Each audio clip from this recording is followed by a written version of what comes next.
जय मसीह की दोस्तों, कैसे हैं आप। हमारा परमेश्वर एक महान परमेश्वर है, एक अच्छा परमेश्वर, एक भला परमेश्वर है। और उसकी इच्छा यह है कि उसके बच्चे अर्थात मैं और आप निरंतर प्रभु में उन्नति करें, और ना सिर्फ प्रभु में उन्नति करें लेकिन उसके द्वारा दी जाने वाली बरकतों को भी प्राप्त करें, आशीषों को प्राप्त करें, धन संपत्ति हर तरीके से बढ़ोतरी को प्राप्त करें। बड़ी बड़ी पोस्ट आपके पास में हो, बड़ी बड़ी नौकरियां हमारे पास में हो, परमेश्वर की इच्छा है। हालेलुया।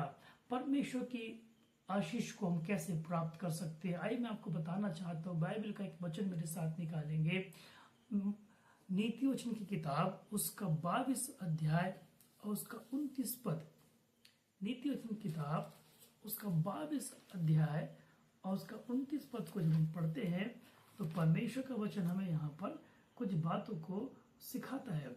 यदि तू ऐसा पुरुष देखे जो कामकाज में निपुण हो, वो राजाओं के सम्मुख खड़ा होगा, छोटे लोगों के सम्मुख नहीं। हालेलुया। बाइबल में बताती है जो व्यक्ति कामकाज करने में निपुण हो, जो व्यक्ति कुशल हो, जो व्यक्ति निपुणता रखता हो, वो छोटे लोगों के समीप में खड़ा कभी भी नहीं रहेगा। वो शुरुआत छोटेपन से जरूर कर सकता है, पर अपना अंत वो छोटी जगहों पे कभी भी नहीं कर सकता। वो निरंतर परमेश्वर उसको ऊंचा उठाते हैं और उसको ऊंचाई पे लेके जाते हैं। बाइबल हमें बताती है कि परमेश्वर एक इंसान को घूरे से उठाता है और उसको चट्टान पर खड़ा करता है, अर्थात उसको छोटी जगह से उठाता है और उसको ऊंचाई पे लेके जाता है।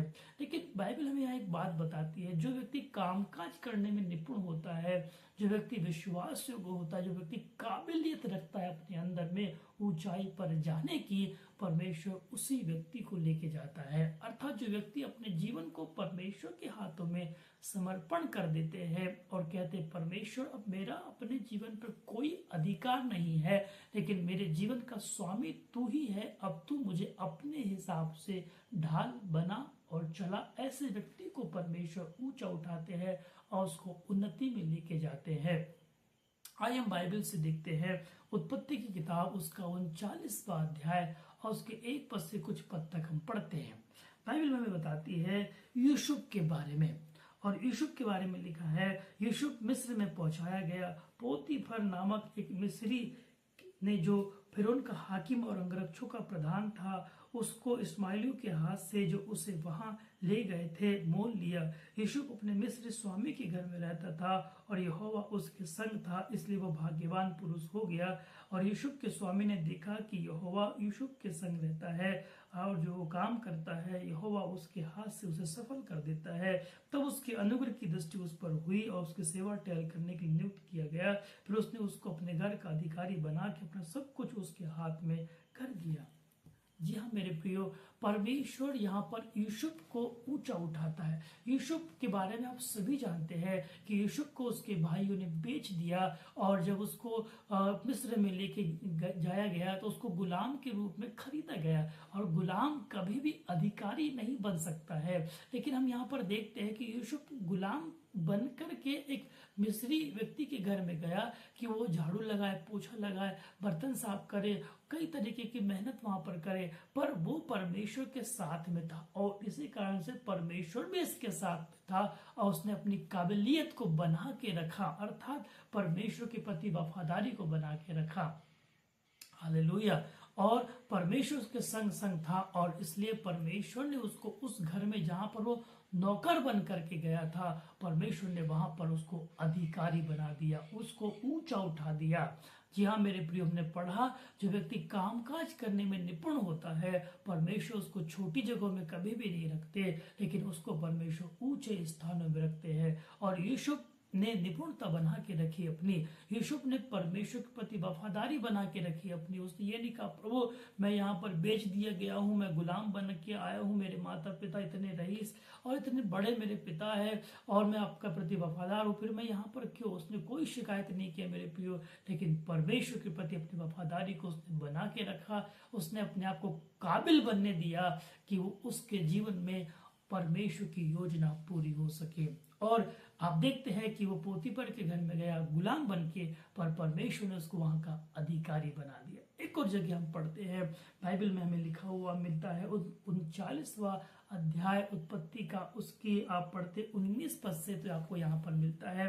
बाइबल में लिखा है, वो अपनी पत्नी की बातें सुनकर कि तेरे दास ने मुझसे ऐसा काम किया, यूसुफ के स्वामी का क्रोध भड़का। आप देखते हैं यहाँ पर, मैं पूरी बातें डिटेल में आपको नहीं बताऊंगा, लेकिन आप इस अध्याय को पढ़ते हैं, आपको मालूम है कि यूसुफ की को उसकी मालिक की पत्नी ने व्यभिचार के लिए आमंत्रित किया, पर यूसुफ ने कहा नहीं, मैं ऐसा कभी भी नहीं कर सकता। वो काबिलियत उसने बना के रखा, उसने पवित्रताई को बना के रखा, परमेश्वर के प्रति विश्वासयोग्यता को बना के रखा। और क्या हुआ, उसकी पत्नी ने अपने स्वामी से कहा कि तेरे दास ने मेरे साथ गलत गलत काम करने के लिए आया था, और उसके स्वामी ने उसको जेल खाने में डाल दिया। और हम पढ़ते 21 पद से, यहोवा यूसुफ के संग रहा और उस पर करुणा की, और बंदीगृह के दरोगा के अनुग्रह की दृष्टि उस पर हुई। इसलिए बंदीगृह के दरोगा ने उन सब बंदियों को जो कारागार में थे यूसुफ के हाथ में सौंप दिया, और जो जो काम वे वहां करते थे वह उसी की आज्ञा से होता था। यूसुफ के वश में सब कुछ था, उसमें से बंदीगृह के दरोगा कुछ भी वस्तु देखनी नहीं पड़ती थी, क्योंकि यहोवा यूसुफ के संग था, और जो कुछ वह करता था यहोवा उसको उसके हाथ से सफल कर देता था। हालेलुया। मेरे प्रियो, शैतान ने एक चाल को चला, उसको फंसाया, उसको जेल खाने में डाल दिया, लेकिन परमेश्वर के धन्यवाद हो, यूसुफ वहां पर भी परमेश्वर के लिए वफादार था। उसने परमेश्वर की उपस्थिति में अपने आप को बना के रखा था, और इसलिए परमेश्वर भी उसके साथ में था। इसलिए वो गुलाम बन के तो गया, बंदी गृह में बंदी बनकर जरूर गया, जेल में कैदी बनकर जरूर गया, पर वहां का भी वो अधिकारी परमेश्वर के अनुग्रह से बना दिया गया। जी हाँ मेरे प्रिय, मैं आपको कहना चाहता हूँ, शैतान कितनी भी समस्या क्यों न लेकर के आए, लेकिन मैं आपको विश्वास दिलाना चाहता हूँ परमेश्वर के वचन के हिसाब से, कुछ समय जब आप उस जगह पे खड़े रहेंगे प्रभु की सहायता से, आप वो समस्या जो आपको सामने दिख रही है, वो कुछ दिनों बाद आपके पैरों के नीचे होगी। हालेलुया। वो आपको डरा जरूर सकती है, पर एक समय आएगा वो आपसे डरना शुरू हो जाएगी, क्योंकि बाइबल हमें ये बताती है कि तुम शैतान का सामना करो, वो तुम्हारे पास से भाग निकलेगा। हालेलुया।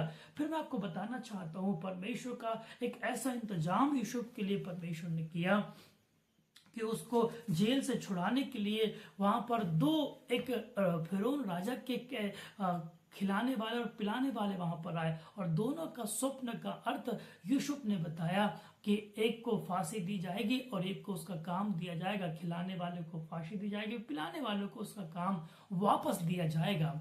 और जब वो ये सब दर्शन को बताया, और यूसुफ ने पिलाने वाले से कहा, जब तुझे तेरा पद मिले मुझे स्मरण करना, क्योंकि मैं यहाँ पर किसी भी अपराध के द्वारा नहीं पहुंचाया गया, मैं ईमानदार हूँ। और कुछ दिनों बाद फिरौन राजा ने स्वप्न देखा, और कोई भी उसको नहीं मिला उस देश में उसका अर्थ बता सके।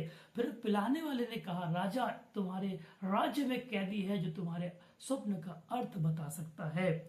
और उसको यूसुफ के लेकर के आया गया, और बाइबल ये बताती है, आप पढ़ते 41वां अध्याय में, तो यहाँ पर फिरौन के सारे स्वप्नों का अर्थ और स्वप्न भी यूसुफ ने बताया।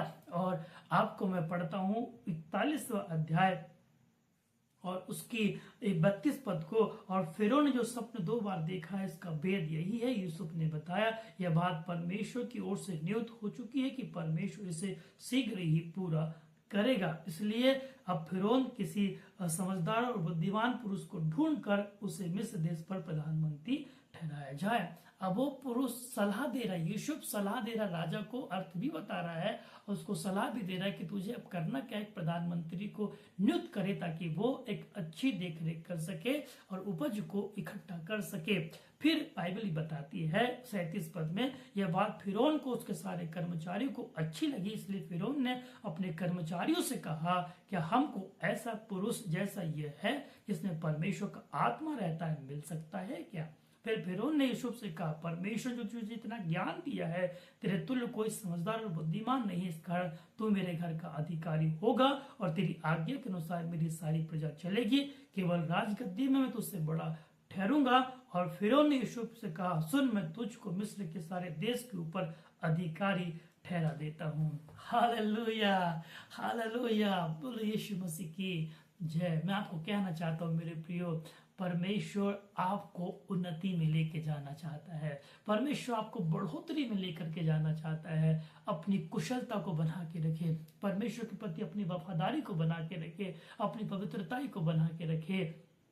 देखिए, परमेश्वर का धन्यवाद हो, यूसुफ को गुलाम बना के मिस्र देश में लेके जाया गया, पर उसने अपनी वफादारी को, अपनी कुशलता को, निपुणता को बना के रखा, परमेश्वर के प्रति वफादारी को बना के रखा। और वो गुलाम जो मिस्र में गुलाम बन के गया था, वहां का परमेश्वर ने उसको प्रधानमंत्री बना दिया। हालेलुया। मैं आपको कहना चाहता हूं, अगर आप काबिलियत रखते हैं परमेश्वर के प्रति वफादार रहने की, पवित्र रहने की, आप छोटी जगह से शुरुआत जरूर कर सकते हैं, दुख तकलीफ में शुरुआत जरूर कर सकते हैं, लेकिन आप कुछ दिनों बाद अपने आप को देखेंगे, आप बहुतायत से आशीषों को प्राप्त करने वाले बेटा और बेटी बन चुके होंगे। हालेलुया। परमेश्वर आपको घूरे से उठा डालेगा और चट्टान पर खड़ा करेगा। परमेश्वर का वचन कहता है, व्यवस्था की किताब उसका 28वां अध्याय में लिखा हुआ है, वो तुझको पूछ नहीं वरन सिर बनाएगा। तू कभी उधार लेगा नहीं, लेकिन उधार देने वाला बनेगा। हालेलुया। सो मेरे प्रिय, मैं आपको कहना चाहता हूँ, परमेश्वर आपसे बहुत प्यार करते हैं